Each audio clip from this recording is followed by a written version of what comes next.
interventions. What are the interventions we will do? We will discuss in the later session. Let us learn from Madhumita madam, then whatever she will not cover, I will cover that. I think she will cover everything, but whatever your doubt or any further, actually, if we go through the recent literature, it is written that KUB, outcome of the KUB is always unpredictable, that we cannot predict.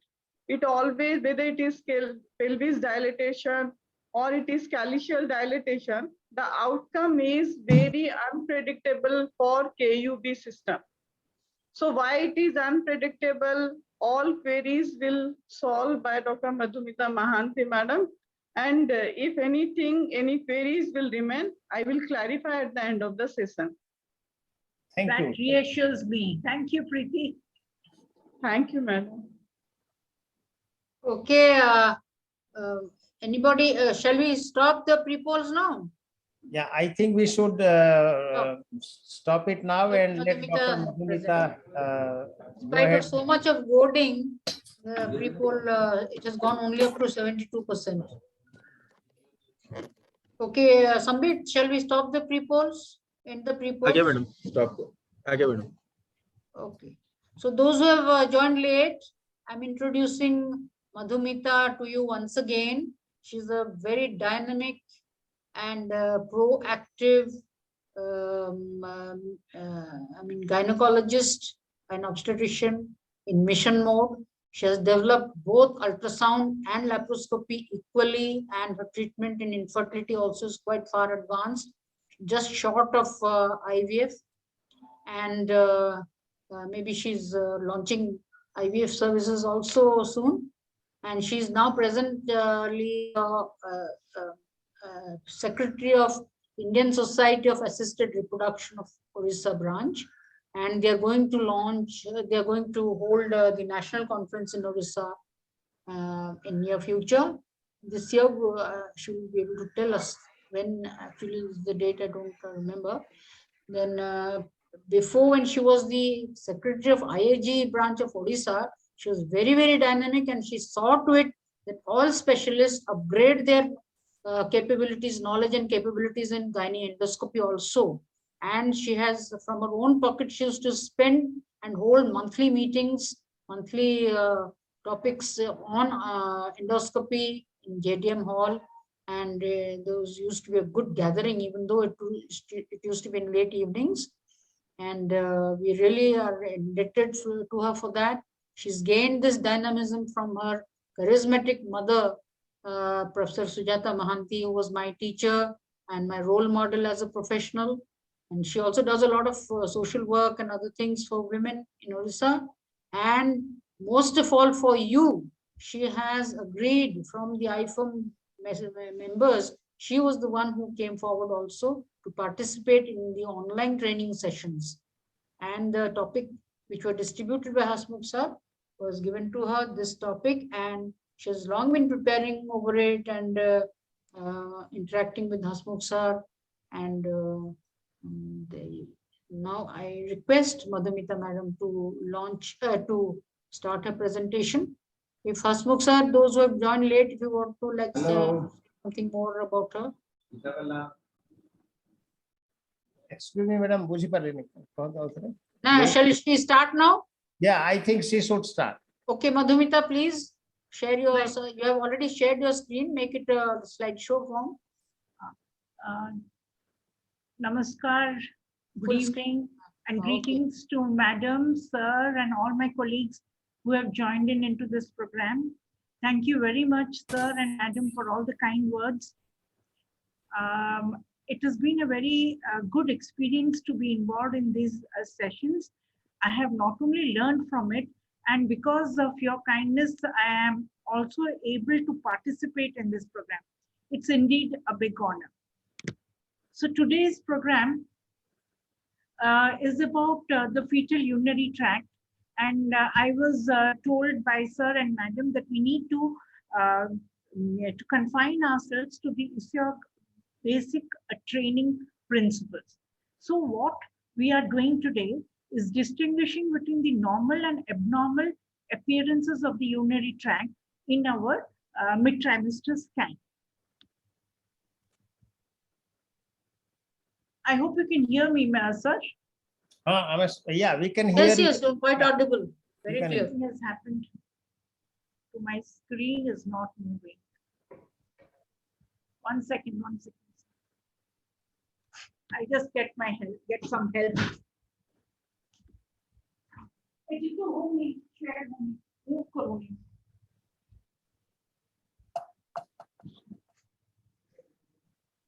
No, it's not moving.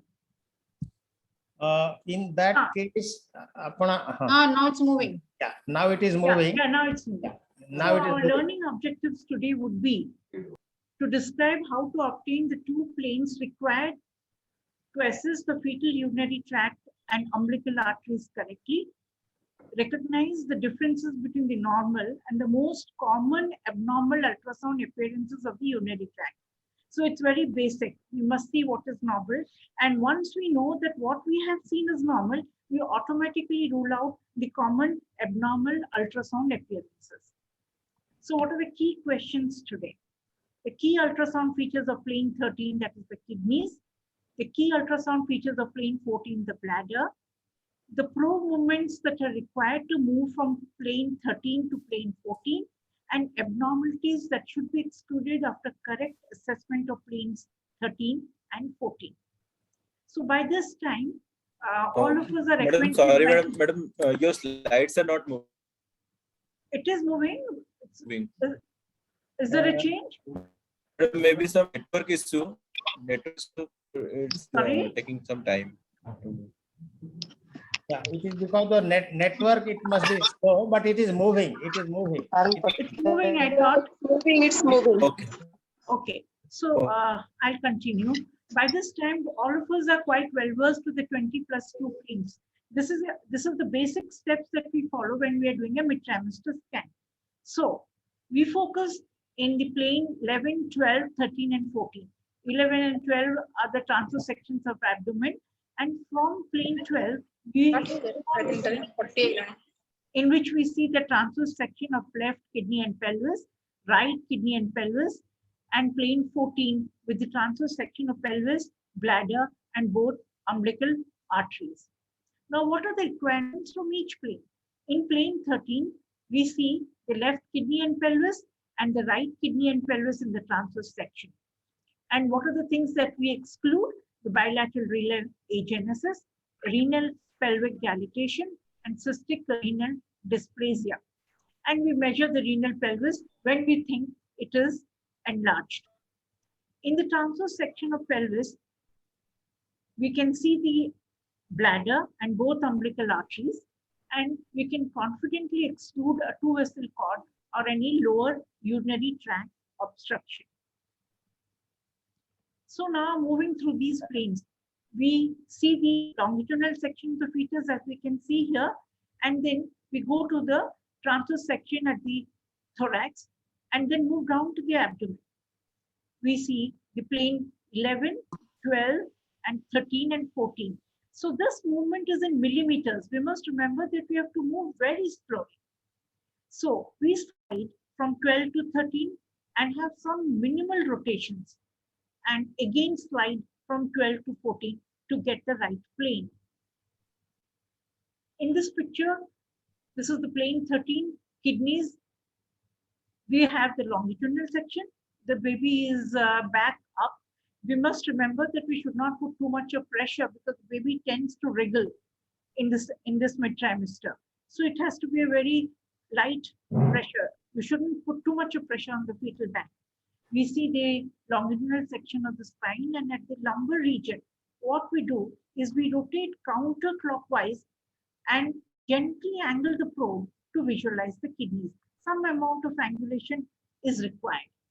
So again, I repeat, rotate the probe counterclockwise to get a transverse section or a transverse rotation, and angulate slightly upwards or downwards depending on the orientation to get kidneys. So in the plane 13, what we see is, we see the kidney with its capsule,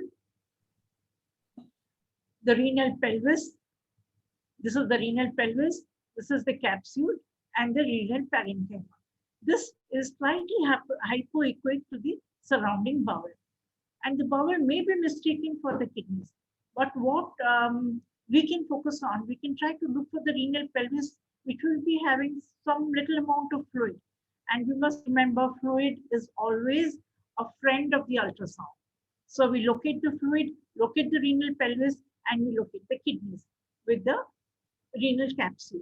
Now, if the renal pelvis appears dilated, measure the anterior posterior diameter in the transverse plane.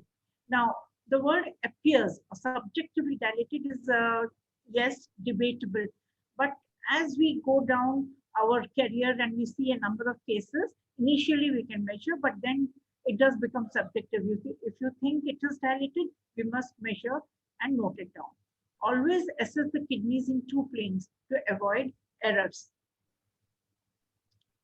But the measurement of the renal pelvis, we must remember, is done in the transverse section only and not in the longitudinal section. In the transverse section, we can see the symmetrical kidneys and measure the anterior posterior diameter. And what we measure here is always, remember, it is the inner to inner diameter. That is what is important, inner to inner. The normal anterior posterior diameter is usually less than 7 millimeter from 16 to 27 weeks. If you get a renal pelvis dilatation more than 7 millimeter, we need to remember that we need to do more work.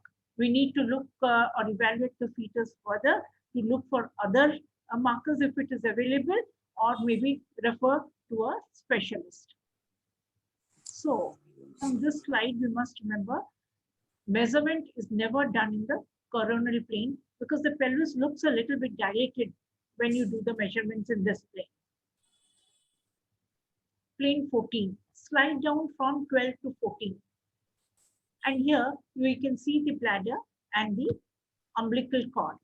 Now the bladder is an anterior organ in the abdomen, and even without color, we will be able to see the two umbilical arteries.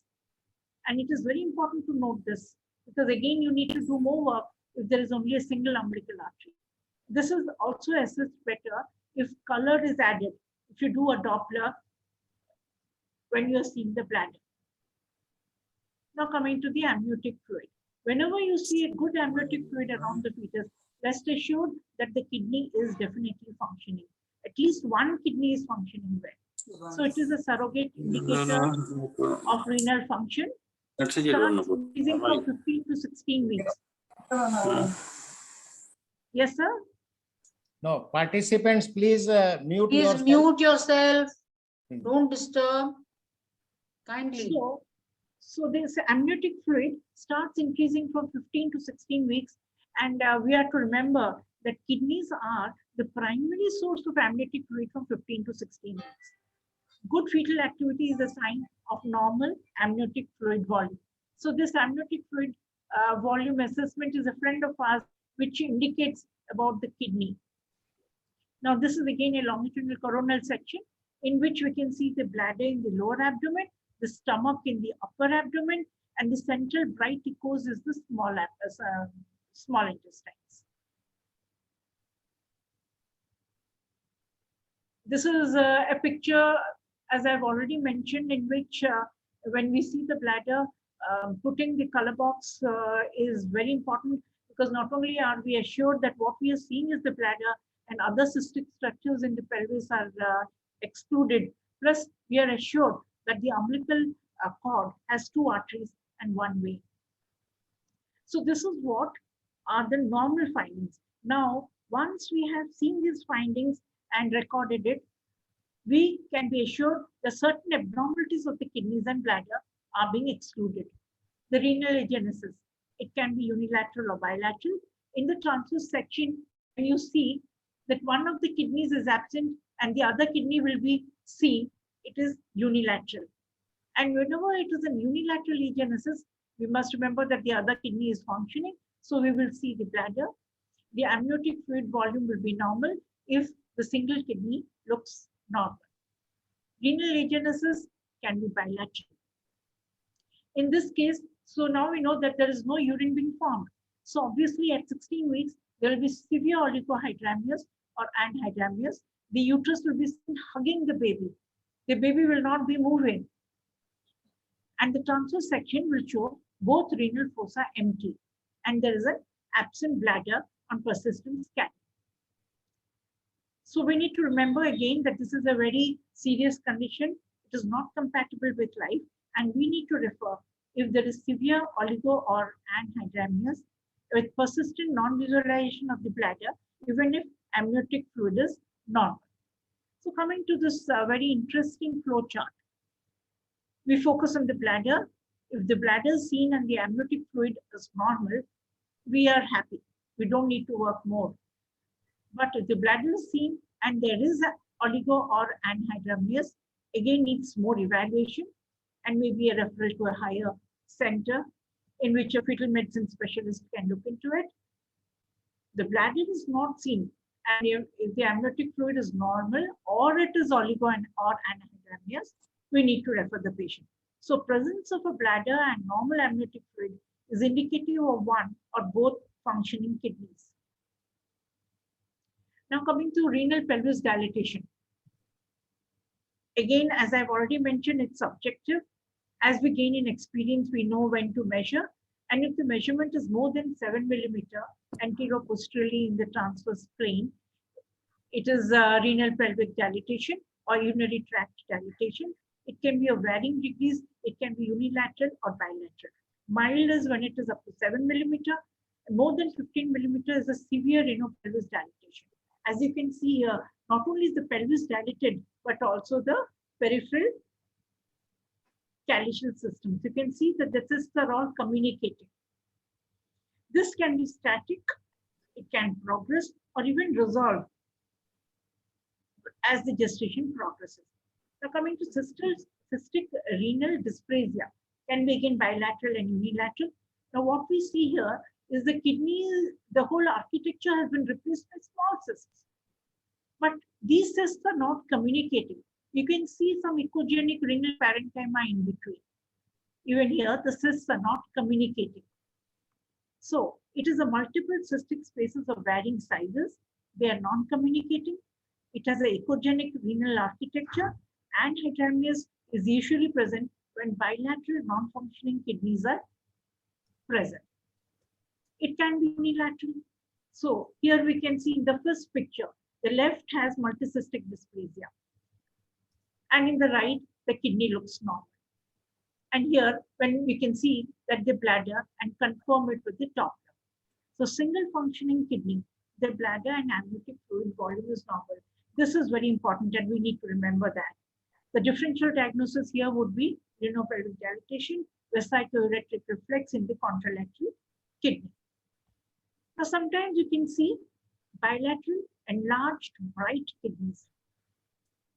This is an autosomal recessive polycystic kidneys and refer if kidneys are enlarged or echogenic. Now coming to hydronephrosis or urinary tract dilatation, this again can be unilateral or bilateral. In this picture in the left, it is an unilateral hydronephrosis. You can see the peripheral calyces are dilated, the cysts are communicating, and the right kidney is normal. In this picture, in the first, the renal pelvis might look a little prominent, but on measurement, it is 5 millimeter and 3 millimeter.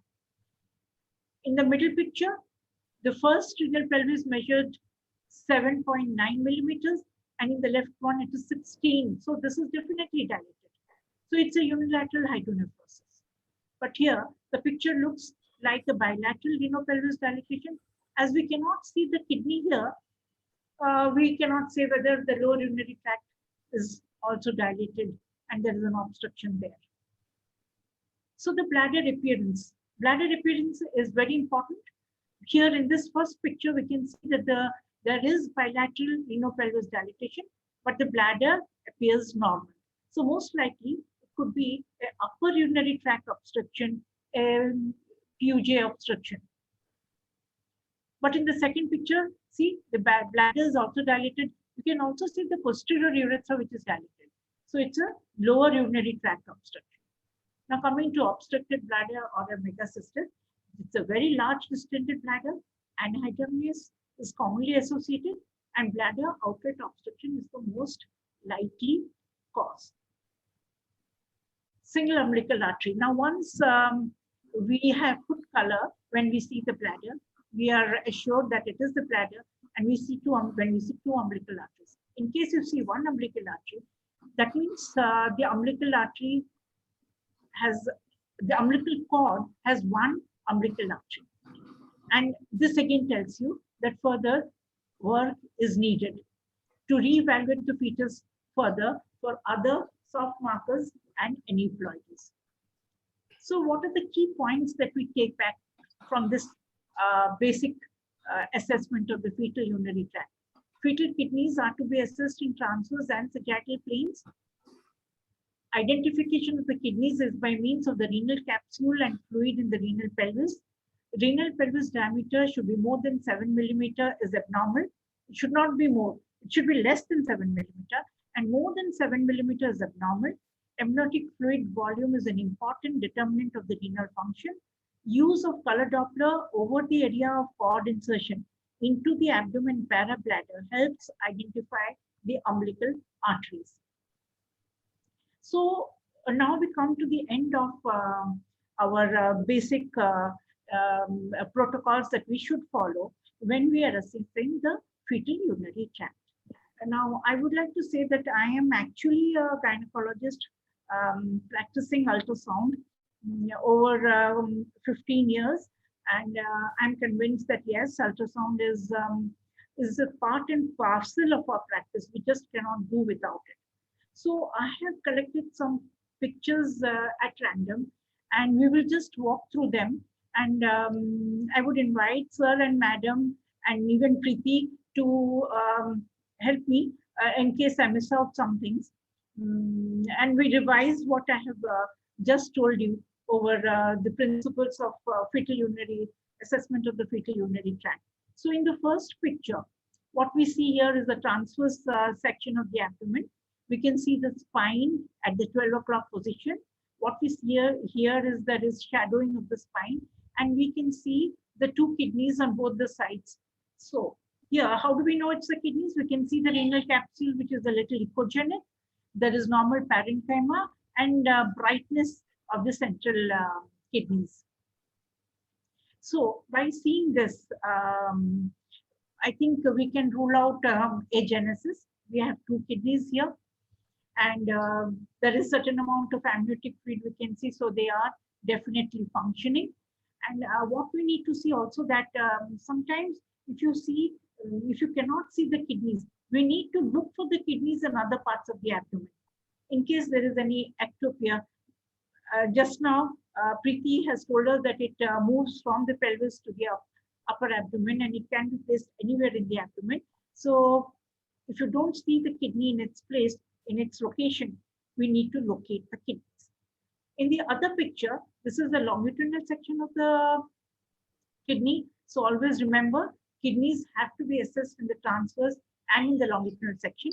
We can see the renal capsule, which is a little echogenic, and a normal parenchyma. So we have ruled out agenesis. The location, it is in the right place. So there is no ectopia of the kidneys. Now coming to this picture again, happy to note that there is such an amount of amniotic fluid around the transverse section of the abdomen. And what we are seeing here is the renal pelvis. We can see the capsule. Now, always remember that the fluid is a friend of the ultrasound. If there is any confusion, if you can see the renal pelvis, we are assured that these are the kidneys. So only thing we differentiate, as I have already mentioned, is bowel. We have seen the pelvis. And now this pelvis measurement is to be done in the second trimester. It is from the anterior and posterior inner to inner. Now, dilatation of the renal pelvis can be taken as a part of the urinary tract dilatation. And it is again a soft marker. What is a soft marker? These are does not indicate a structural abnormality, but soft markers indicate that could be an association of aneuploidies and gives you a hint for further detailed evaluation of the fetus. Now coming to counseling. I think Preeti can correct me. If we see this as a single marker and there's no other problem, we do not insist on any further detailed evaluation for any employee. But Please, if please, the patient could you please mute? Participants, please mute yourself. Participants, Somebody please is disturbing. mute yourself. and Host if kindly the, mute. Host if kindly the mute. lady has already undergone an aneuploidy screen and we see a urinary tract dilatation and it is mild, we are not so worried and can assure the patient. Now this is a picture of unilateral renal agenesis. We can see that the left kidney can be seen while the right is absent, but there is certain amount of amniotic fluid. So, as I have already mentioned, this is compatible with life. The other kidney is functioning, and we can counsel, helps us in counseling because this could be just a genetic mutation as it's usually not inherited. And here in the second picture in which we have used Doppler, we can see the abdominal aorta, and here there is a renal artery in one side only.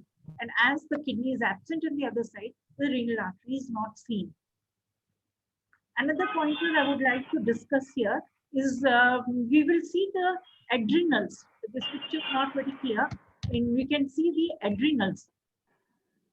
And when the kidney is absent, sometimes the adrenals can be seen parallel to the spine in the longitudinal section. I'm sure that as we go on practicing ultrasound, locating the adrenals is not very difficult. And you must remember, the adrenals can be mistaken for kidneys. When there is agenesis, we must look for the adrenals which are seen parallel to the longitudinal section of the spine. Now coming to this picture, a Doppler has been used. Doppler is a very important tool in when we are doing fetal scanning. And in this, we can see the abdominal aorta coursing through the abdomen and the two renal arteries coming out of it in the lumbar region. Even this picture tells us the same thing. So coming to hydronephrosis. Whenever you think that the renopelvis is dilated, we need to measure it. There is fluid, so the kidneys are working. And if it is more than 7 millimeter, it is called dilated and needs further evaluation. The second picture, we can see that the calyces, the peripheral calyces are also dilated. The ureter is dilated and is here can be seen draining into the bladder. Bilateral uretropelvis dilatation. In this picture, so that is like a happy that the kidneys are functioning. You can see that the pelvis is dilated in both the kidneys, but as we cannot see in the bladder, we cannot comment. It could be a uretropelvic obstruction. In the second picture, we can see. Yes, sir. No, Now you coming go to ahead. the second picture, Madhumita, this go is ahead. the bladder extrophy. You can see that there is a mass in the front of the transverse section of the abdomen. So we think of bladder extrophy, and this is the picture of how the baby looks. This is a very uncommon finding, but we must have an idea to locate it if you see one. Now, in this picture, it's of the same patient. In the first at 18 weeks, it was perfectly normal. The kidneys looked normal. There were no cystic dilatation. But when the patient was called in the second trimester, we can see in the at around 34 weeks, later than that, we can see that one of the renal pelvis was not only dilated, you can also see the calyceal dilatation. So we must remember that this anomaly can be progressive. We cannot predict, as Preeti has already said. And so we need to see the kidney and the bladder in each and every trimester, because this will help us or indicate to us as to how to handle the baby postnatally. Because when we deliver the babies and when we deliver them, we need to tell our pediatrician. That this was the finding at around 30 to 34 weeks, so that the pediatrician can follow this baby and salvage them and guide them properly, and may have to call in the pediatric urologist also. See here, in the second picture, we can see that the bladder is dilated. When the longitudinal diameter is more than 7 millimeter, it is megacystis. And usually in the longitudinal section, they do not go beyond the insertion of the umbilical arteries. And here in the lower part, you can see that the posterior urethra is dilated. So maybe it's a posterior urethral obstruction which is causing the dilatation of the kidney. And the obstruction is further extended to the kidney with the hydronephrosis. You can see the peripheral parenchyma. So nowadays, the parenchymal thickness also has to be measured. Now here I would like to mention that the kidneys can be measured in this length and breadth, and the parenchymal thickness of the kidneys can be measured. And there is a rule of thumb that at around 20 weeks, the length of the kidney is also 20 millimeter, and then increases, I think, around at the rate of 1.1. And the second, the down picture, is the posterior urethra, which is dilated. It's again the same thing. We can see the bladder with dilated posterior urethra and the dysplastic kidneys. Now coming to this is very interesting. It's the picture says that it's a horseshoe kidney. Now we can see the bladder. So definitely the kidney is working, and we can see a kidney-like structure which crosses the abdomen. It crosses the aorta and the inferior vena cava and looks like a horseshoe with kidney architecture. So it is a horseshoe kidney. So remember, that means the kidneys would not have been seen in the normal position. So if you do not see the kidneys in the normal position in plane 13, we need to look for the kidney, because there is something called ectopia in other parts of the abdomen to see where it is placed. Renal dysplasia and hyponephrosis. Now what is dysplasia? Dysplasia is the changes in the parenchyma because of some form of obstruction in the urinary tract. So here this is quite a gross distortion of the renal parenchyma, peripheral dilatation, communicating cysts, and the pelvic and the bladder is also seen here. So I think that is all I can tell you. I'm sure Preeti can give some more inputs about what are the intervention procedures and how to follow up these patients. Hello, Madhumita, please, please show your last slide. Just go back a bit. Sorry, madam. This was the last slide. Huh? Hello, Sambit. Sambit. Again, madam, good afternoon. Have I made? I don't find any option to make you host in that thing. Madam, बर्तन Madhumita madam host है जनता madam को बगैर से option थी host करिए. Madhumita, please go to the participants and make Sambit host. Oh, how do I do that? Go to the participants. Go to the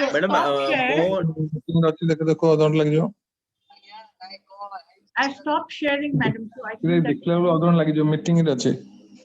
madam मो ना against scroll करले गोटे मोर ऑप्शन आसीबो से मोर ऑप्शन रे आपण क्लिक करले आसीबो मेक को-होस्ट और host पूजा Vicky yes ma'am पूजा click करो सेठी मोर को करली तापरे सेठी ऊपर देखे सेठी एंटर मोर रे गोटे ऑप्शन आस्तबो मेक को-होस्ट और होस्ट सेतरे क्लिक कर मेक को-होस्ट और host enter Sambit Jana, then it will show more. And in that more, it will say you click that portion, make host. Sir, madam, more to kichi asuni polls. More gote dekho ji seta click karo. Madam Sambit जना ना participant list रे संबित जना ना against रे जानतो.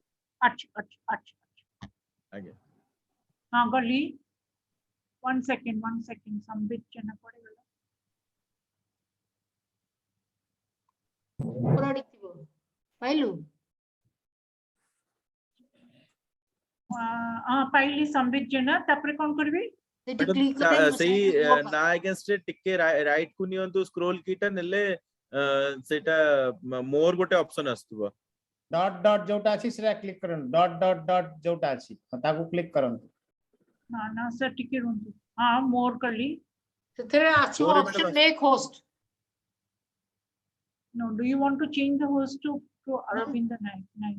No, Sambit Jana, make host. Select Sambit Jana, One second. go to the right, then more than equal, more than sign, more than sign go to achieve. So, make host will live. Hello, sir. Hello. ନାଇଁ madam ହଉନି madam ଥାଉ ନହେଲେ ମୁଁ ଆପଣ ପୋଲ ମୁଁ କହିଦେବି ପୋଲ କେମିତି launch କରିବେ Honi, paruni. ଶୁଣନ୍ତୁ ମଧୁମିତା ମ୍ୟାଡାମ ଆପଣ ସମ୍ବିତ ବାବୁଙ୍କ ନାଁରେ ଯୋଉ ମ୍ୟୁଟ ପରେ ଯୋଉ ତିନିଟା ଡଟ୍ ଅଛି ସେ ଡଟ୍ କୁ କ୍ଲିକ୍ କଲେ ସେ ତିନିଟା ଡଟ୍ ରେ କ୍ଲିକ୍ କଲେ ବୟସ କେତେ ସେ ତିନିଟା ଡଟ୍ କୁ କ୍ଲିକ୍ କଲା ପରେ ଆପଣ ଦେଖନ୍ତୁ କଣ ଅଛି ମେକ୍ ହୋଷ୍ଟ ବୋଲିକି ଥିବ ଜଏଣ୍ଟ ପାଖରେ ହେଇଛି ବହୁତ ଅସୁବିଧା ଆଉ କେମିତି ଆକ୍ସିଡେଣ୍ଟ ହେଲା ଆପଣ ବି co-host ଅଛନ୍ତି ଆପଣଙ୍କର ବି ଆସୁଥିବ ନାଇଁ ମ୍ୟାଡାମ ଏଇ ଅପସନ ଟା କେବଳ ହୋଷ୍ଟ ରେ ଆସିବ But do you want to change the host to Shama madam? I'm changing the host to Shama madam. Okay, do that. Okay, do that. Then she will do that. Make me host. Shyama madam, you are the host now. You can do it for something. Okay.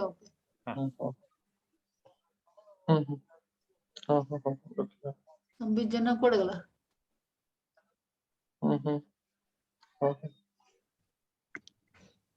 Sambit Babu aji Kandhamal re ashanti.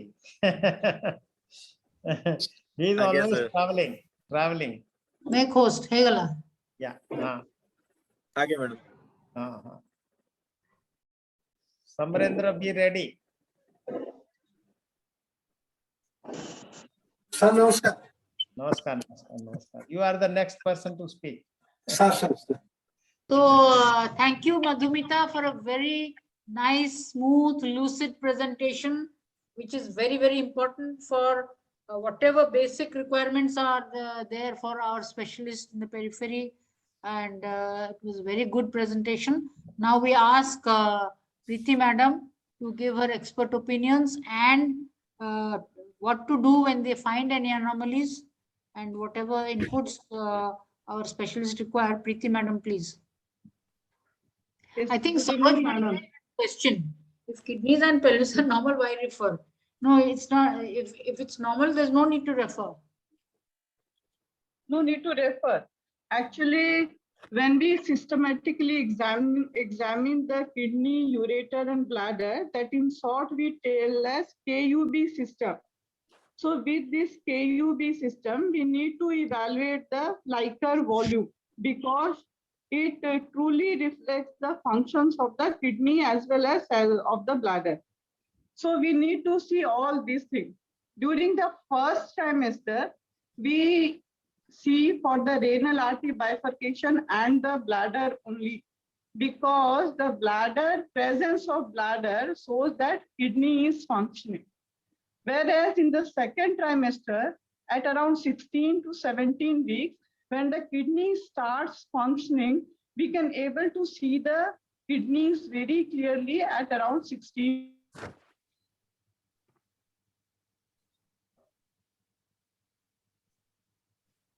Hello, Preeti Madam got cut off. No, it's Madam. So during second trimester, if there is any oligohydramnios, if there is bilateral agenesis, you will not able to. Please, others, mute yourself. Please listen, please. Please mute. Others, please mute yourself. Please listen to what Preeti Madam is saying. Somebody is disturbing. Yes.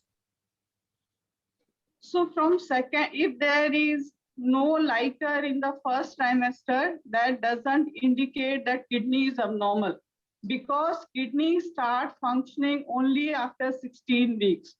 Even and the first trimester, whatever amniotic fluid volume we are getting, that is the secretions from the adjacent structures. So that is not exactly what renal function is secreting in the second trimester. So that we need to remember. If there is oligohydramnios in the first trimester, the causes are different. And if it is in the second trimester, when the kidney has started functioning, we need to evaluate both the kidneys, ureter as well as bladder. So usually I see the kidney by all the three views. By transverse view, that is the most adequate view, and then sagittal view. Sagittally we won't get, sagittally we get the spine.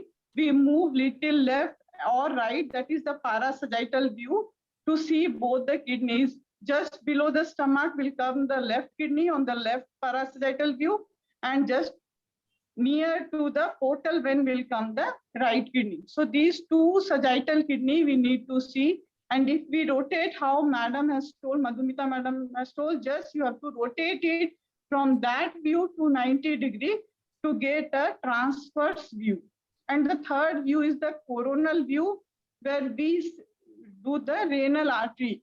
Whenever we are suspecting something, if the one kidney is missing or we are having some extra kidney, then we need to see in the coronal view also, and there we need to take the renal artery bifurcation. So renal artery bifurcation is an indirect sign of presence of both the kidneys. That has a lot of significance. Whenever you are in confusion, you are not getting, as madam has already explained, that kidney we sometimes by mistakenly we take as small bowel.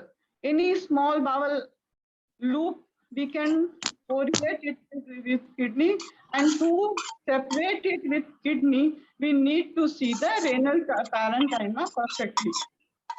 So usually at first the kidney is in iliac fossa, and then it ascends and stays in the renal fossa at around 11 to 12 weeks. So if you are not getting one kidney in the renal fossa, try to find out it in iliac fossa if it is low down. So always search for the other kidney in the low down position. So that is the first thing we do. We put the renal artery and trace the renal artery. Wherever there is kidney, the renal artery will have its contribution. So if you are not getting through the naked eye, trace through the artery if it is there down or not before declaring it as an absent kidney. It could not be only absent kidney, it could be undescended kidney. It has not ascended up. It is descended kidney. So these things we need to keep in our mind. And coming to renal dilatation. So renal dilatation, we need, whenever there is renal dilatation, the most common cause is posterior urethral valve in males. That is very common. So in these cases, we need to see the sex of the fetus.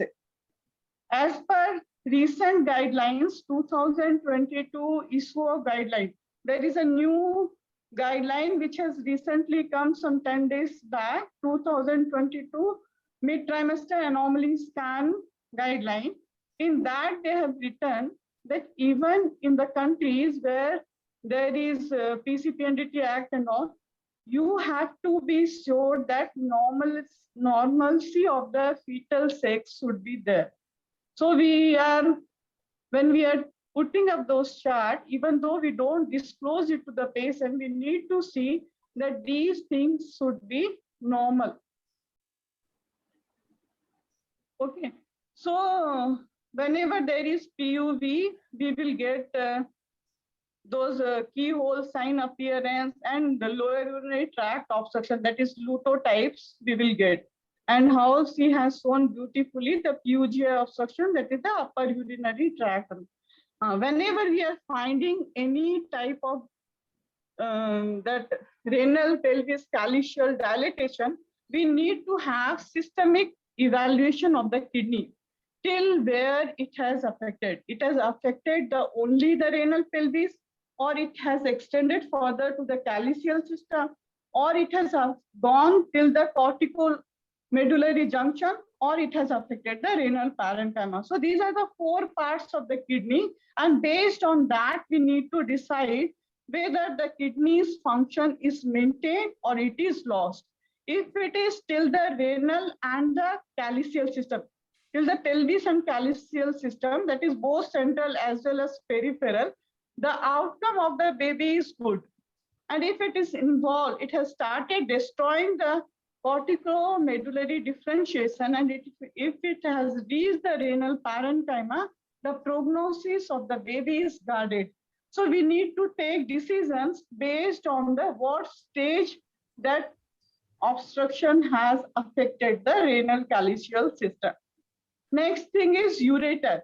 Normally, we don't see ureter in our normal scan. So we don't mention anything about ureter. Non-visualization of ureter is a normal finding. When you visualize a ureter, that is abnormal. So any type of ureter visualization has to be noted down as hydroureter. Coming to the bladder system, filling of the bladder has to be seen. Very large distended bladder has always association with obstruction and not with aneuploidy. During aneuploidy, the renal pelvis calyceal dilatation is always small and the bladder distension is always small. Only in case of obstruction, whenever there is renal calyceal system more than 4 millimeters, we say that it is due to obstruction and rarely due to aneuploidy. So that you have to remember. If there is a renal dilatation more than 5 millimeter, patient are sending to rule out anomalies. Isolated renal finding more than 4-5 millimeter is not an indication for aneuploidy. It is something that somewhere the urine drainage is obstructing, it is partially obstructing, therefore the kidney is accumulating urine in itself. So such things has to be noted down. And what we used to do intervention, when we previously they used to do for vesico-amniotic shunt. What they used to do, there was a shunt which is like a wire. One end of the wire, they will put it in the fetal vesicle, and the other end they will put it in the amniotic fluid. So what will happen if there is any obstruction below the bladder? It will drain off from the fetal bladder to the amniotic fluid. That is the vesico-amniotic shunt. But what the baby will do, baby will feel irritation for such type of shunt, and that baby will pull out those shunts. So those interventions, though they are very costly, I think per vesico-amniotic shunt will cost around 70,000 to 1 lakh to the patient, but the outcome is guarded. We cannot assure the patient how many days the vesico-amniotic shunt will stay, because you never know, the baby may pull the amniotic shunt within 1 day, within 2 days, within 3 days. So usually we don't counsel the patient for vesico-amniotic shunt. It was previously done, but it is now an obsolete procedure. We don't do, because it's a very costly procedure and you cannot assure the patient how much you are going to give. So I think, and the visualization of bilateral umbilical artery and its insertion is very much important, because once you don't get bilateral uterine artery, single umbilical artery. Why there is single umbilical artery? Normally we have 2 arteries, left and right uterine arteries and 1 vein. That is, but when there is single umbilical artery, what happens? There is some mechanism which has done degeneration of the 1 artery. So what will happen? The same mechanism will follow and will damage the 1 renal artery, or it will degenerate the some vessels of the heart. So usually single umbilical artery is highly associated with genitourinary malformation or gastrointestinal malformation or cardiac malformation, and can cause fetal growth restriction. So whenever you are having single umbilical artery, you need to see all the system thoroughly, if there is any associated anomalies or not. So that is the significance.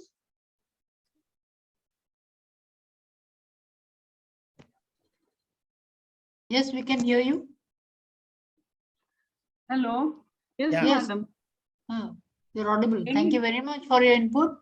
And so now your take-home message, you can summarize a bit so that we can go to post polls now. Yeah, Yeah, we so can take go to, home most we can message is- go to post poll, but I would like to again repeat, Preeti and Dr. Madhumita has practically told 99% of the things actually. So happy that both of you have contributed so much for the knowledge, and really we are grateful to both of you.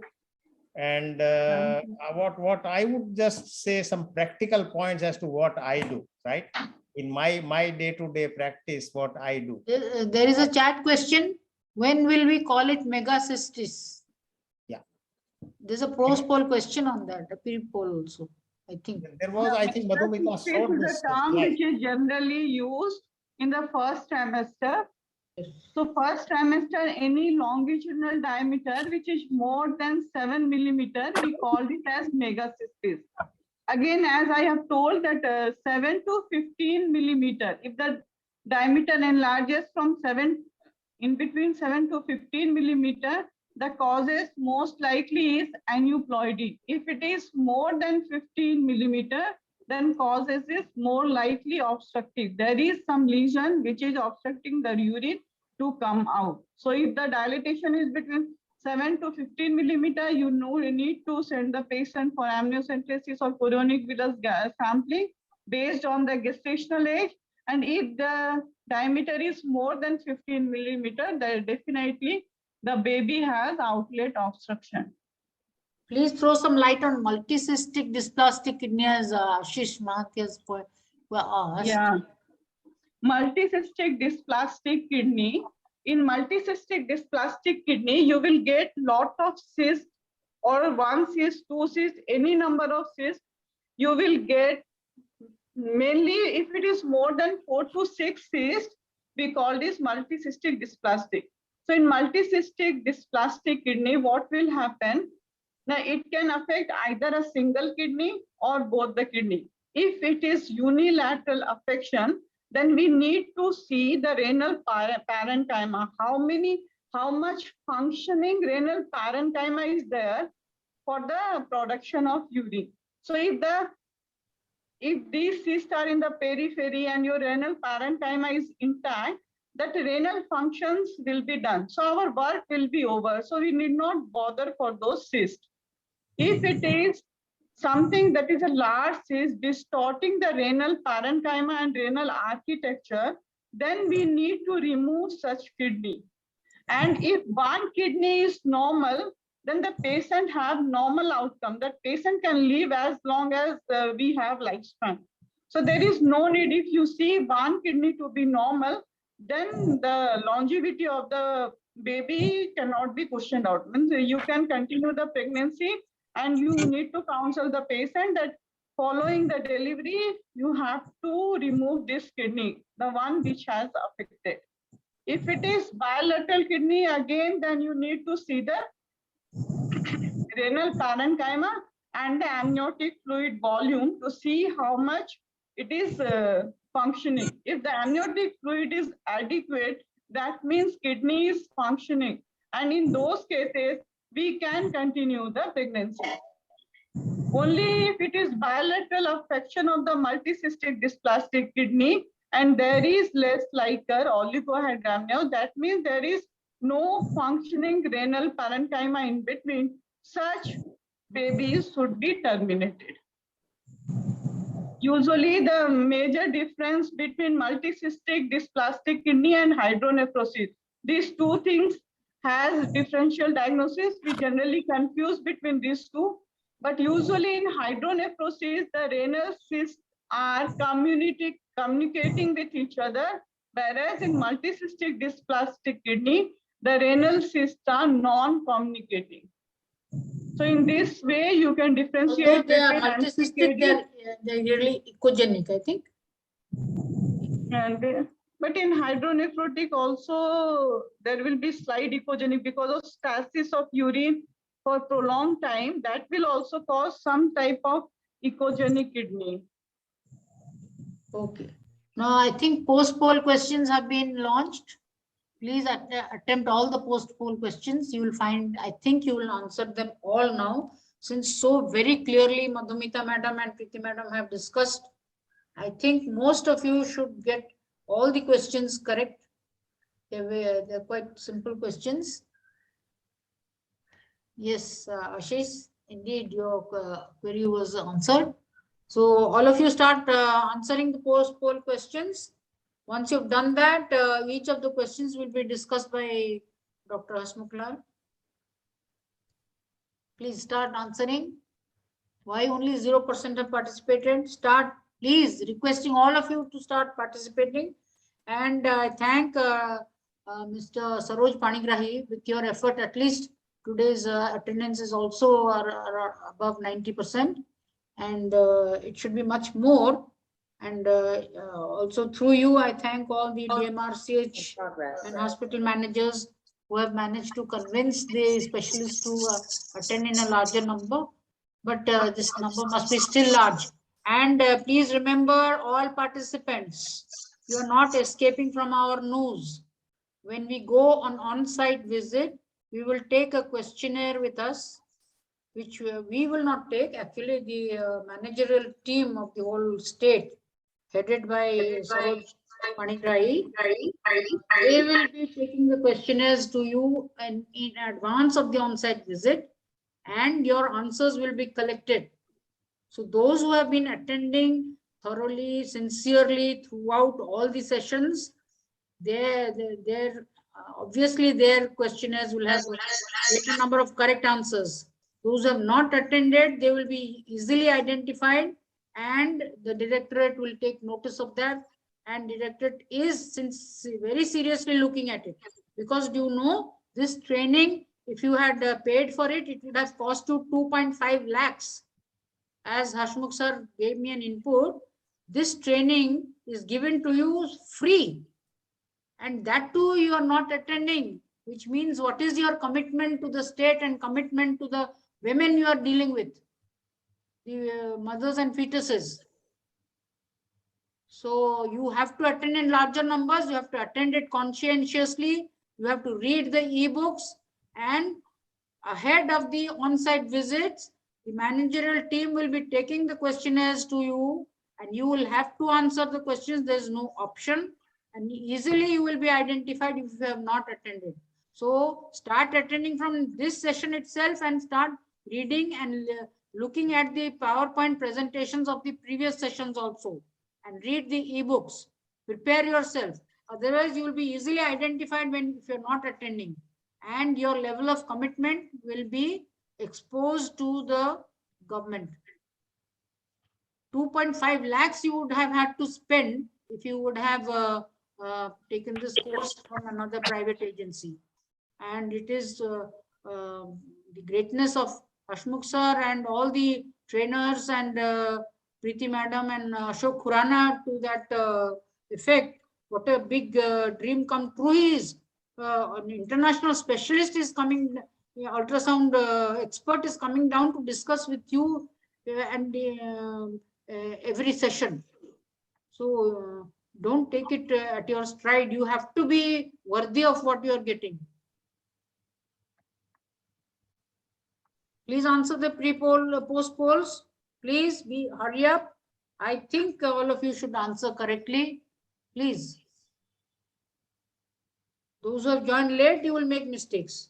Those who have joined early and have attempted the questions, pre-poll questions, and listened through the presentations, I'm sure they will be able to answer all the questions correctly, because it was so beautifully, clearly described to you. You have to see the commitment of the trainers and the commitment of organizers, and let that commitment be infectious and make you committed to the women of the state. It is your state, and you have a direct responsibility for giving good health care and expert services to our women. It is a shame if you don't do that. You don't deserve to be in the facilities. I feel very strongly about it. Saroj Panigrahi sir, if you have anything to say to our specialist, you please do so. Saroj sir. Madam नमस्कार। हाँ आपण कोहंतु specialist मान को कोन हमर plan अछि मु आ कोन से बड़ सार बड़ मैडम मान को मु आ मैडम अधिका कोन कहबी किंतु ड्यूरिंग फील्ड विजिट जहां मु देखुची किंतु काली गोटे जिनस मैडम हेई पारला खोरदा रे आफ्टर रिपीटेड विजिट 3 मास हला कंटीन्यूअस विजिट परे गतकाली मैडम पीएमएसएम रे तांकर हॉस्पिटल रो अल्ट्रासाउंड हेई पारला we have started ultrasound in the thank you hospital so much thank you so much OG specialist sir Dalal सार आ जण हमर सार सिटी अछन नुआ सार आलोक सार ना कोन दी जण जाक काली अल्ट्रासाउंड सिटी कले इट इज ए वेरी माने मते बहुत भल लागिला आउ सेमान पूरा पाखापाखि सब काली आम प्राय मैक्सिमम लोक जहाँ भी डॉक्टर अल्ट्रासाउंड पे रिफर करते अल्ट्रासाउंड कर पार्लु इन हाउस अन्य फैसिलिटी मान मैडम आम जाऊँ टिके सार बा मैडम मैंने जदि टिके जदि टिके इंटरेस्ट देखेबे आम सब 94 एफआरयू रे आम डेफिनेटली अल्ट्रासाउंड सर्विसेज को हम दे परिबा it is a noble job कारण मु जहाँ देखिली मैडम गोटे गोटे माँ 700 टंका 800 टंका देकी बाहर करूछंती एवं जो माने भी करूछंती से माने किए करूछंती कोन आमे तो सीटा जानि पारुनु किंतु जो रिपोर्ट आसुची बेले बेले से रिपोर्ट को मध्य ओजी स्पेशलिस्ट माने एक्सेप्ट करिया को राजी होनांती तो तेणु मैडम आम हॉस्पिटल रे करिकी आम हॉस्पिटल रे सब जिंस जदि आमे करे परिबा काली रियली मु पूरा 4 घंटा रहिली मैडम खोरदा रे आमे सब मां मानकर सेठी सब टेस्ट आमे सेठी करैलु इन हाउस कोनोसी मां को क्वाड जिबा पई पड़ला नहीं अल्ट्रासाउंड भी करैलु एवं इनिशियली सब टेस्ट करैलु तापरे डॉक्टर पोस्ट रिपोर्ट आसिला परे डॉक्टर समस्तकर टेस्ट करिके से माने तापरे खाइकी घर को गले पूरा जेमिति हमर पीएमएसएम प्रोग्राम सुरक्षित मातृत्व अभियान करिवा कथा हम करेकी काली खोरदार मु आसिली काली संध्या रे से भलिया जदी सब जगह हेई पारला विथ अल्ट्रासाउंड फैसिलिटी कारण अल्ट्रासाउंड टाको ही हमें बेसी फोकस करछु कारण सेइटु ही हमें जानि परछु इन एबनॉर्मालिटी जदी किछि अछि ताले से रिपोर्ट को धरि मैडम हमें सेही हिसाब रे इंटरवेंशंस करि परिबा सेटा अछि हम समस्त को रिक्वेस्ट कारण टिके टिके जिंस माने पई हमें मां मान को हरौछु डेली मु देखुछि एबे मेटरनल हेल्थ रो जो ग्रुप देखुछि डेली 10 15 8 10 5 मां मरिबार ताका रिपोर्ट जते आछि बहुत कष्ट लागुछि मैडम तेणु सार माने तो अछंती मैडम माने अछंती जे सिंसियर रिक्वेस्ट सर्विसटा गोटे सर्विसेसटा केमते सिंसियर स्ट्रेंथनिंग हबा हम देखिबा आ ऑन साइट रे जते हम जिबु सेठी तो डाकी के हम समस्त को बसी के आउरी अधिका जिंस सिखाइबु आमे भी देखुछु प्रीति मैडम हैला कि हमर अन्य मैडम माने अछंती हॉस्पिटल सार अछंती अन्य ट्रेनिंग भी से माने बढ़िया अन्य उपाय मध्ये आउट ऑफ गवर्नमेंट भी डाकी की रोज स्पेशलिस्ट मान को ट्रेन करचंती जोडा कि एबे देखिली प्रीवियस 5 6 तारिख रे जो हमर हैला लेमन ट्री रे सेटा तार हां ता 4 5 तार मध्ये feedback simulator training yes yes तार मध्ये फीडबैक मध्ये बहुत बढ़िया थिला खुशी लागिला सार माने जे अटेंड भी करचंती केवल एतिक आमे तो अधिक किसी कहि परबुनी केवल एतिक रिक्वेस्ट करि परबु जे आमे निहाती अल्ट्रासाउंड सर्विस एते जो आमे कष्ट पड़ी के करूछु ए कामटा जनवरी मास रो अगस्त मास पर्यंत तापर आमे लाइन लिस्टिंग कर दिछु ऑलरेडी जे को माने ऑन साइट ट्रेनिंग जिबे ऑन साइट मेंटरिंग हे कि जिबे ताका पई फंड प्रोविजन करी के आमे गोटे नोबेल कामटी करूछु सेठी जदी आपण माने जदी सपोर्ट न करिवे ताले हमर टोटल जेते एते 6 मास 8 मास एते बड़ बड़ लोक माने जो इंटरवेन करी कि जो काम करिसंती तार रिजल्ट हमको मिलिबो नाही एतिकी मु कहि परिबा आ थ रिक्वेस्ट करछि जेमति कि हमें सब जगह रे सिंसियरली काम करिकी अल्ट्रासाउंड सर्विसेज टा को स्ट्रेंथनिंग करिबा संगे संगे एएनसी पीएनसी और डिलीवरी सर्विस टा को जदी हम स्ट्रेंथनिंग करे परिबा ताले डेफिनेटली हमर जो नियोनेटल डेथ जोटा कि हमर बहुत बड़ कंसर्न आ मैटरनल डेथ एटा हमें ड्रास्टिकली कमे परिबा thank you Saroj sir I hope this will stimulate you inspire you to be in mission mode to definitely as a team Odisha we must deliver, we must reduce our maternal and perinatal mortality and ultrasound is a very important weapon for that. Of course you must not forget that you have to prevent eclampsia, preeclampsia also, and remember that before 16 weeks you have to take certain interventions so that severe disease does not develop, which also has been discussed in the pulsatility index of the uterine arteries, which were taught to you, with which if you see you have to give low dose aspirin, which was so emphatically emphasized by Professor Khurana and all the other teams, so that a big killer also we can prevent, not only maternal killer but also perinatal killer. You know, it will prevent fetal growth restriction, you know it will prevent preterm labor, you know it will prevent unexplained stillbirths, you know it will prevent accidental hemorrhage, you know it will prevent severe preeclampsia and eclampsia and HELLP syndrome. So that, which is a big killer. When we see patients having eclampsia, it is so sad that if this woman had been done, ultrasound had been done in this woman before 16 weeks, we could have prevented this condition. Okay, so that also we are going to prevent through ultrasound, as well as taking steps in our gestosis scoring to our VHND people and also in our antenatal outdoor, so that they detect those women who are at high risk before 16 weeks and give the intervention, send to the specialist for ultrasound, uterine artery Doppler. And PLGF is expensive, but this we can do at least. So this is another big killer. And remember, hemorrhage, again, placenta previa, accidental hemorrhage, ectopic pregnancy, all these are detected by ultrasound. And we have the non-pneumatic anti-shock garments. All of you have them.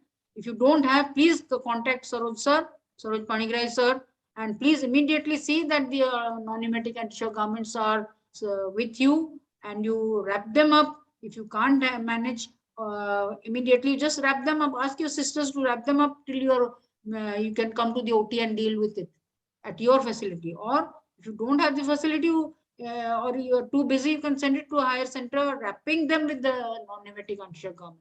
Many deaths have been prevented after we have given training webinars on non-pneumatic anti-shock garment, but it needs to be still maximized.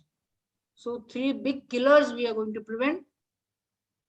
And of course, look at anemia, see recording of blood pressure, see that it's done, and supervise your VHNDs through either directly or through your other medical officers, Ayush medical officers. Put a good surveillance that blood pressure is recorded frequently, and secondary and tertiary prevention of preeclampsia and eclampsia also is in online. So these are very important things that we have the occasion, since you are here and you're also dealing with all those other things. And remember, during our mentoring, on-site mentoring visits, we are going to look at other things also, not just the ultrasound handholding. It is the other aspects of prevention of fetal maternal death will be also discussed with you, and we have to review what steps you have taken and how much you're using those non-pneumatic anti-shock garments, how much have you put in your effort at family planning counseling, which is another prevention of another killer, how much effort you have put in preventing preeclampsia, eclampsia before 16 weeks, and how much you have sensitized your setup in your districts, in your blocks regarding these preventive measures. So all of them have to be together. And remember, please get in, feel we yourself in mission mode, so that in the next SRS, we will have accelerated reduction of maternal and perinatal deaths. Thank you very much. Please answer the poll questions, post-poll questions quickly, so that we'll discuss. Yes, very good. 71% have already participated. That's a good sign. Very good. Thank you very much. Hopefully, you're all inspired. And remember, G has promised he will hold another simulator training program in future. So those who have missed out, we will take you up. Many have not been able to participate since they had taken only 35. So we will, G has promised, Hashmukh sir, hasn't G promised to have at least 1 or 2 more of the simulation training? Hashmukh sir? Hello? Sir, they will hold one in Sambalpur. Semane zone wise karibe. Hello? Okay. हाँ sir, कुहंतु. semane zone wise वर्तमान करिवे. संबलपुर गोटे हेबो, बरमपुर गोटे हेबो, एमती मु कथा हेछि तांको सहित. So those who have not been able to participate, they will be able to go there and participate. Yes, and regional will be there also. Thank you very much. So actually, basically, I would like to add something to what Dr. Preeti and Madhumita has said. This is a practical thing what I do. Is first thing is, I look at the liquor. The second thing I look is at the bladder. And I know that kidneys are functioning. And that Yes. there is no obstruction. There is no urinary obstruction. And the third thing is I try to look at the normal kidney, whether both are there. I identify them, their location, their parenchyma, their capsule, and normally, because there is some amount of backward pressure, some amount of fluid will be there in the renal pelvis, say about 2 millimeter or so, and that is the identity that okay, this is the kidney. So this is how I do, and I look at the transverse section. So yeah, I think rest of the thing, if I say, it will affect these questions and answers. There was a question from regarding what is the AFI from 16 weeks to 32, because it has been discussed in detail during our session on amniotic fluid and placenta. The rule is the same. The same four, the transducers have to be in longitudinal view, straight in 4 quadrants, and the measurements are the same. Range is the same.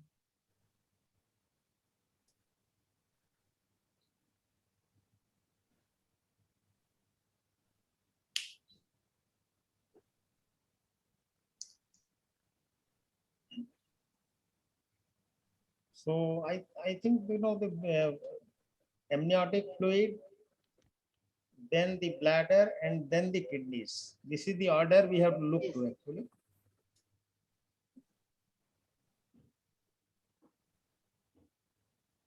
Very good. 75% have participated. Come on, quickly answer before Hashmukh sir discusses each of the questions. I will also be showing some slides if there some of our friends have asked about some multi-cystic dysplastic kidney. So I'll be showing some issue of slides thereafter, after this post poll is over actually. We can discuss the post poll, sir. You want that we should end post poll and discuss? Yes. Yes, I think sir. we should end polls now. Okay. Yes, sir. Okay, so now we go ahead and I discuss about the polls. Just one second.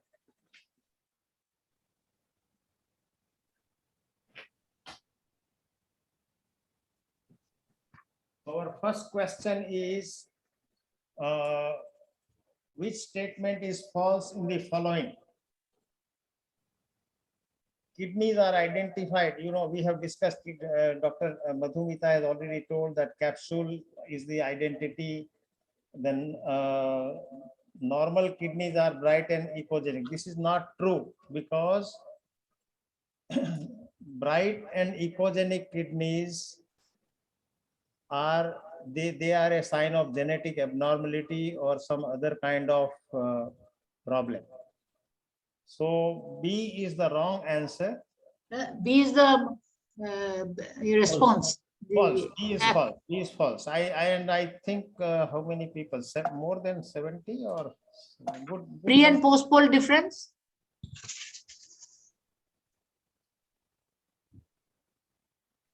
Sambit sir. The number of this Pre time and post poll difference is what in question number 1? 72% have responded right in post poll. What was the pre poll answer? Sambit Babu should have recorded that. Hello, Sambit. Maybe Sambit he is not. He's gone out. He's got disconnected. He is in Kandhamal having very poor connection there. Okay, the second question, sir. So second question is, renal pelvis should be measured in. We can see renal pelvis in all the planes, but the measurement we have to do in the transverse plane, because B is the right answer, and Madhumita madam has very clearly showed that renal pelvis should always be measured in transverse section. Very clearly right section. Yeah. So why should other options be chosen? AP diameter. 53%. 53% have responded right actually. So it should have been much more. So that means Yeah, some people have joined late. Early, they must have. Next. Next Stay question. confused in all the sections. Question 3. Question number 3. What? Question number 3 is what in the following is a feature of bilateral agenesis? So all of the D is the right answer because kidneys are not located in the right place. So the renal fossas are empty. The bladder cannot be seen because there are no filtration from the kidneys. And since there is no urine production, amniotic fluid will be completely absent because both the kidneys are not there. Agenesis of bilateral. Agenesis is bilateral. So all of the above is the right answer. D is the right answer. I think somebody, because poll questions are not visible because somebody has clicked the end poll because the polls have been ended. Madam, it is visible, madam. ତମେ କଣ answer କରିନଥିଲେ କି? Madam, it is visible. Not visible, madam. Not visible माने आपण phone रे अछंती कि phone रे करछंती? Not visible माने ନାଇଁ ଦେଖାଯାଉନି madam.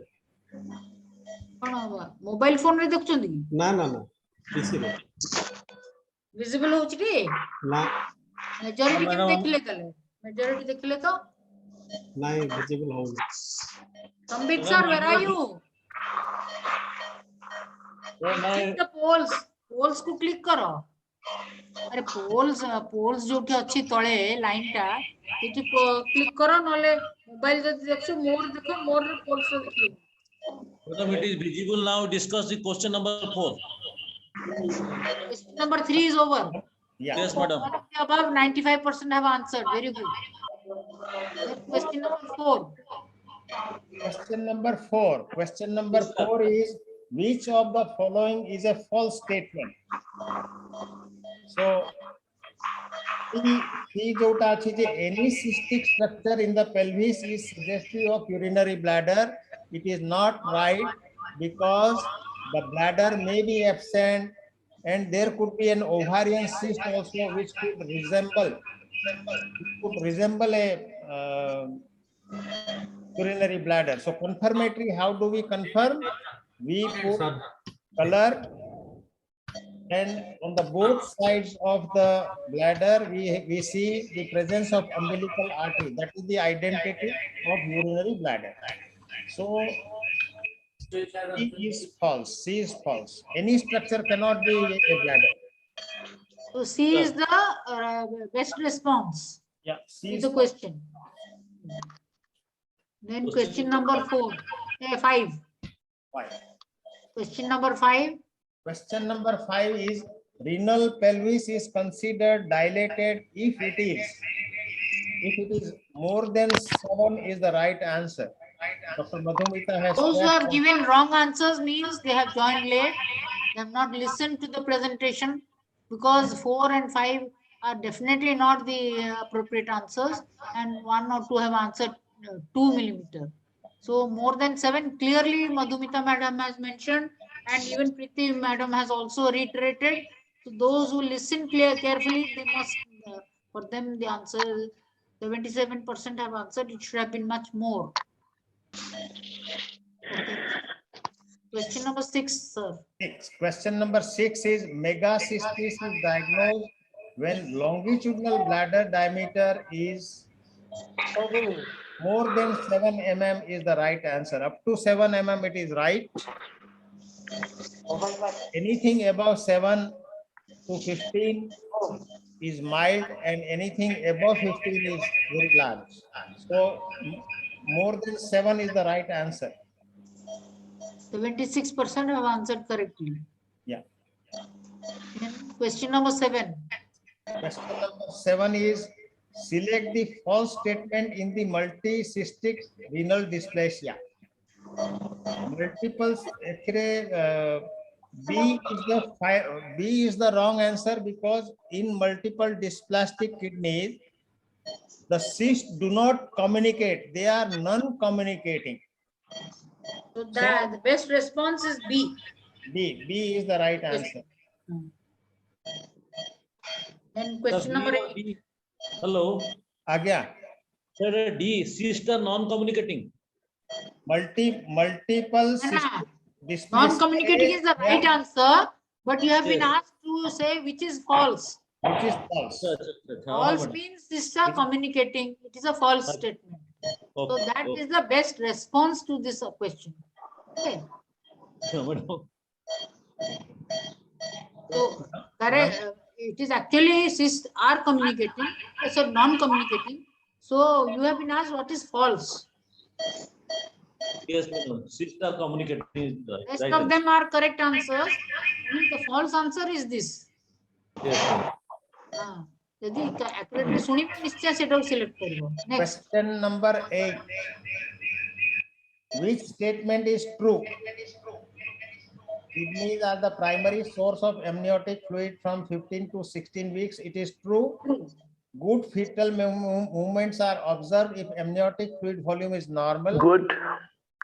In unilateral renal agenesis, amniotic fluid can be normal because there is at least one functioning kidney which is producing urine. So all of the above are right.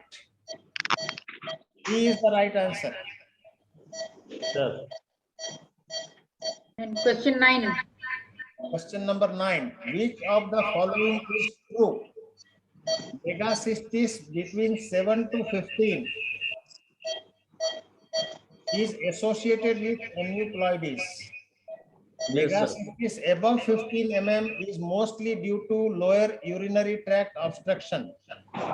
The whole bladder is a sign and is a marker of bladder obstruction.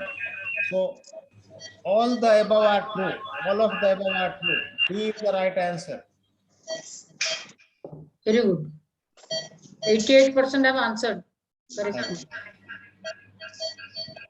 And number 10, which is the true statement in the following?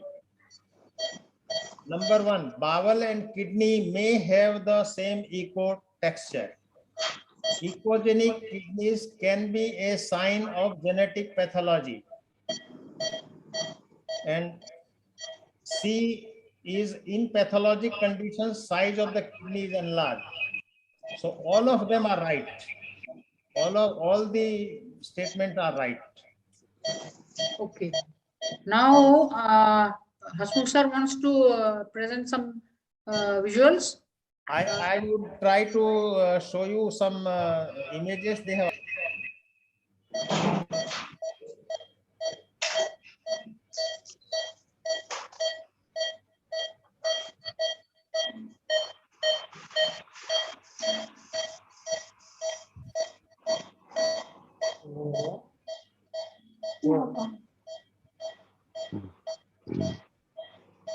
Can you see my screen?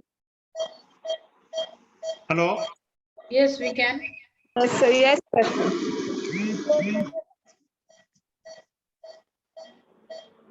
Sir. Something went wrong, and so this is one slide which is showing multiple multicystic dysplastic kidney. You can see the cysts are of different sizes and they are not communicating with each other, you know. And also what happens is these are the echogenic. Can you see my pointer? This stroma, we can see some stroma. Can you hear my voice, friends? Yes, sir. Yes, sir. Yes, sir. Okay, so this one is you can see some stroma in between, and the cysts are here. So they are non-communicating. So this is the multiple cystic dysplastic kidney. And they could be, they could be unilateral, they could be bilateral, or at least in a part of the kidney also it could be there, and the rest of the kidney could be normal. So we have to look for, and once we see that the amniotic fluid is good, or if the bladder is there, because these are the surrogate markers we look for. If there is filtration of urine, naturally the bladder will fill in. If the fetus is urinating, amniotic fluid volume will always increase. So this is the thing. You can see it is unilateral, it is bilateral, and here it is segmented. It is just partial. So show us the horseshoe kidney. Just before Again? that. Horseshoe kidney ta dekha. Horseshoe kidney. Okay, I don't know No, whether no, let me try. This one. Oh, you have shown the horseshoe. Please go down. First. Little more. एथिरे नथिबो madam से ectopic. Horseshoe kidney. This is horseshoe okay, kidney. Yeah, this is horseshoe. Yeah. Okay.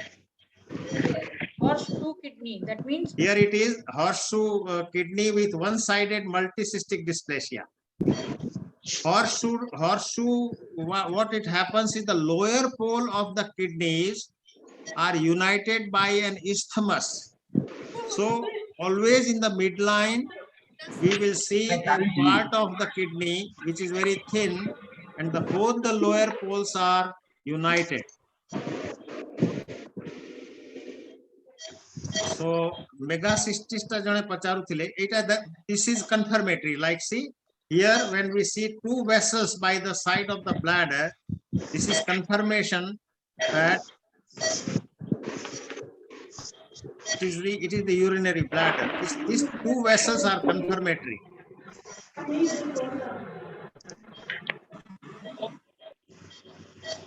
This is severe hydronephrosis. Here the cysts are communicating. Look here. Here in this one, it's a large pelvis, and the cysts are communicating here. Whereas in multicystic dysplastic, the cysts are closed. And normally what happens in such a case, the ureter will be atretic also. Ureter might not have been formed because there might not have been any communication between the kidney and the ureter.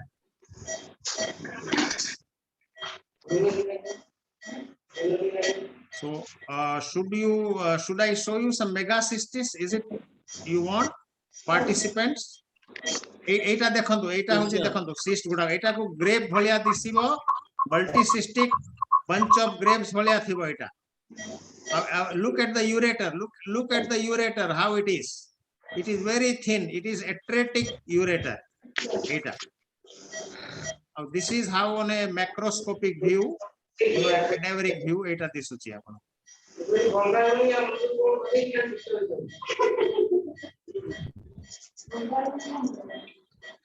So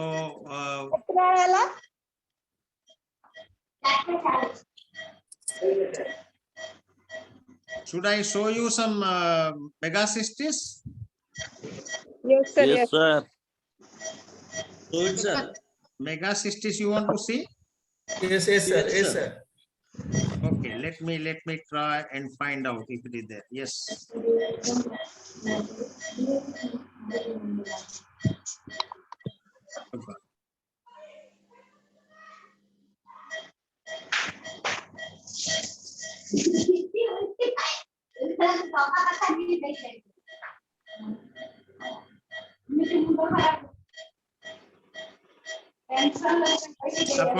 Can you see my slide? No. No, sir. No. Okay. Wait, just hold on.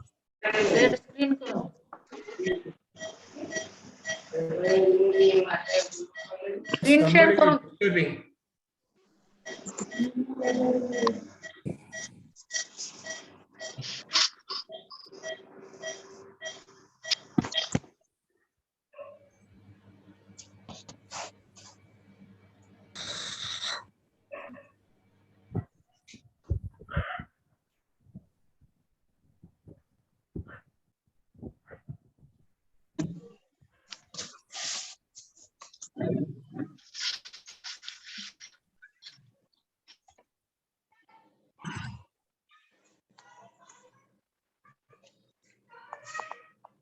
See, this is the normal bladder in the first trimester. We see a very, very thin, small bladder here.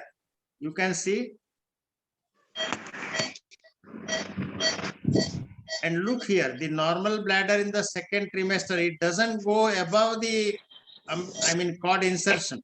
It doesn't go anything about, I think Madhusmita madam has already told about this. And we also look at the bladder wall thickness. Normal bladder wall is 2 millimeter thick. It should not be, because if there is in case of posterior urethral wall obstruction, there is a thickening of the bladder, because it is in any obstruction, the bladder will hypertrophy. That is the rule. So normal bladder should not be more than 2 millimeters. This one. See, this is megacystis. So how we measure? We measure from this place to this place. And 7 to 5 is normally associated with some kind of aneuploidy may be there. And anything above, there is a definite, it's a definite sign of obstructive pathology.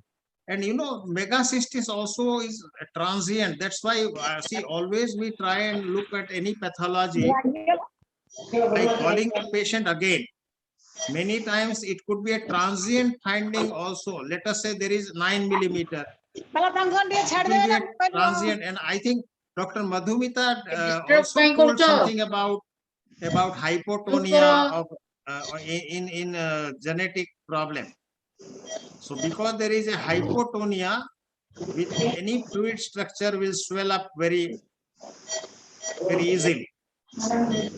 So that is one of the reason you will find in trisomy cases, there will be ventriculomegaly, there will be choroid plexus cyst will be there, and you will see megacystis also, because all the tissue, the tissues are very loose actually.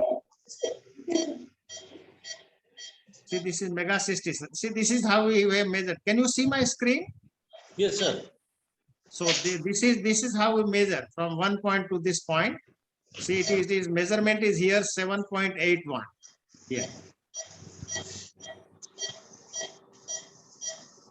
See, this is megacystis. By even subjectively looking at this one, I can say that yes, the bladder is very much enlarged, very much distant. You know? So this one is due to posterior urethral wall. Mostly this will happen in the cases of male. If you see an obstruction in female, we suspect cloacal defects. So something which is very common in female is cloacal problem.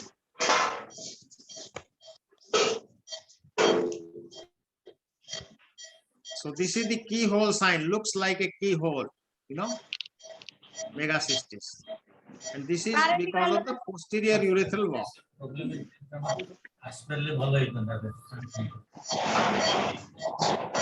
So now what will happen if there is a prolonged, long-standing, I think this point also Dr. Preeti had shown, if there is a long-standing obstruction, the backward pressure will put so much of pressure that these normal cortex and the medulla, they will be destroyed and the kidney becomes non-functional. All the renal tubules will be destroyed by the compression of the backward pressure.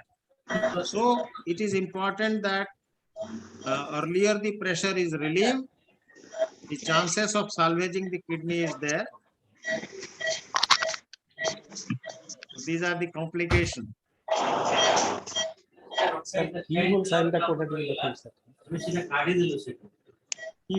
anyhow, I think this hopefully we have shared the content in a very understandable manner, and Dr. Madhumita and Dr. Preeti Dubey, they have really made this topic really interesting, and I thank them both for their contribution. Yes, we have all gained very much from both the presentations as well as. Thank you all for participating. Thank you, madam. Namaskar, sir. Namaskar. Namaskar. Fabulous. Thank you, madam. Namaskar, madam. Preeti, thank you. Madhumita, madam, thank you so much. Welcome, sir. Thank you very much, sir. Yeah. Thank you, madam. I will come to Cuttack to your hospital. Right, sir. Welcome. Okay then. So we wait for the next session.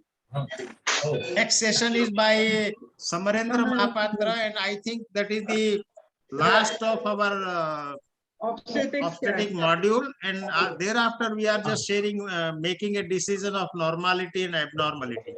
Sir, we want one more obstetric thing. People from DHS Jharsuguda, they have requested that one more class for obstetric intervention. Why we are doing, when we are doing, what are the interventions being done? We want to know everything, because they say that whenever patient is coming to me, we don't know when to refer the patient, whether such facilities are available, we can do anything or not, we are unable to understand. So madam, please include one topic. Yeah, I think Preeti, you can prepare your slides, and we will definitely have one more session on that. Sure. Yes, sir. We will take at the end of the gynec session. Yeah. Okay. Yes. Oh, no. See, point is, what I would like is, we are not even ending this after 30. I personally would like to have another 4, which I think one of that you discussed this thing with me also when we met last time in Bhubaneswar. So we will have some 30 plus another 4, and I think we will coordinate. Sama madam will coordinate on this.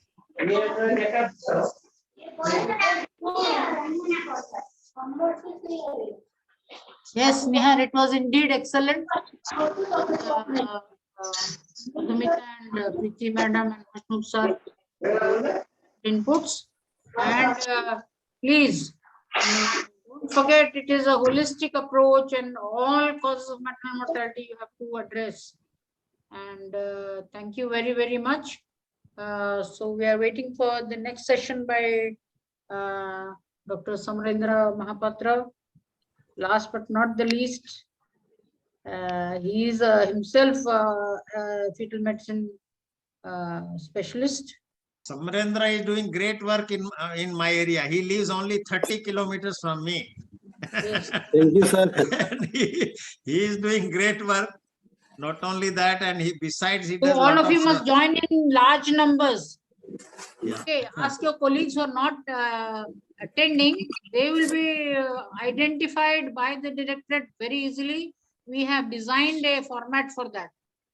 Okay, those who are not attending, they will, all of you, each one of you will have to face a questionnaire. Yes, Sanjay. Thank you. With my bilateral knee replaced, it's quite painful to sit for such a long time. And then, there was is Shravan Kumar there? Shravan is there. Shravan, are you there? Shravan, or he has left? Okay. So yes, sir, I am here. Yes, Shravan is there. Shravan, are you there? Yes, sir. Okay, Show you your asked video. some question on Doppler. What was your question on Doppler? No, actually, I want to learn the Doppler. I do not know how to do the Doppler. That's all. No, Doppler, you missed that. That means all the sessions we took on Doppler, you have missed that. Why didn't you attend that? Yeah, we had one session on And, Doppler. and all the PPTs are there. You ask Sambit sir, Sambit Jena sir, Yeah. he will share you all the PPTs on Doppler. And In where fact, are you now? Shravan, where are you now? Where are you now? Burger. Bargad. Yeah. Okay, How what come will you happen is when we go on site, you know. Yeah. So we will show you. Okay, Means we will someone, see. anyone. I think most likely Samarendra may go there. Samarendra, Sir. Oh, sir. I will go there. Okay, Shravan, you clarify everything with Dr. Samarendra. Okay, sir. Okay, thank you, sir. And the slides we will send you, whatever we have. Okay, sir. Thank you. So what you do is give me, do you have my email ID? You have my email ID. Yeah. I am having yours. So we will Read up the share. theoretical part and also videos which Rashmukh sir will send you.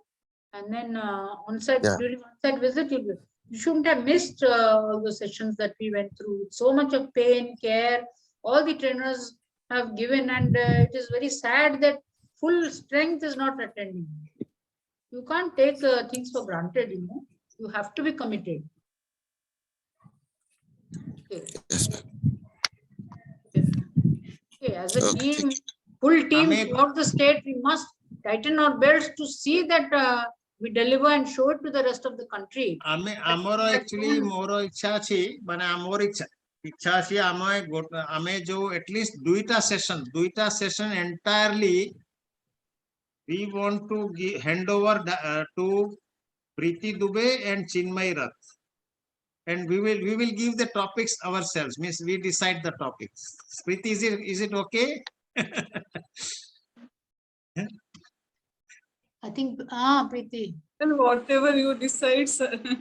No, we will take your opinion, but I think, you know, Sir, it is just like a blessings from you all.